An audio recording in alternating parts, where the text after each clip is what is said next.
Are you wondering which media player is better, KMPlayer or VLC Player? Today, we'll compare these two popular options.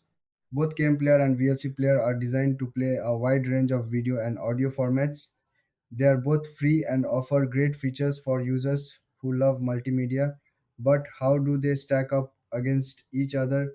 Let's start with KMPlayer. This player has a sleek interface and supports many file types. It also has features like subtitle support and video playback speed control. KMPlayer is known for its ability to handle high definition content smoothly. However, some users find it a bit heavy on system resources. Now, let's talk about VLC Player. VLC is famous for being lightweight and versatile. It plays almost any format without needing extra codecs.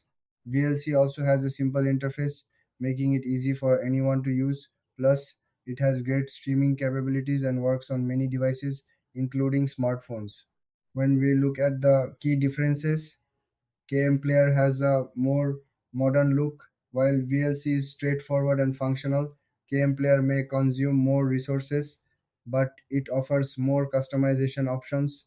On the other hand, VLC is great for those who want a no fuss experience. In terms of features, KMPlayer has advanced settings for video and audio effects. VLC, however, shines with its streaming options and broad compatibility. Both players have their strengths, but it depends on what you need. Pricing is straightforward since both players are free. You can download them without any hidden costs. So, which one should you choose? If you want a stylish player with lots of features, go for KM player. If you prefer something simple and efficient, VLC player is the way to go. Thanks for watching. If you found this comparison helpful, don't forget to like and subscribe for more videos.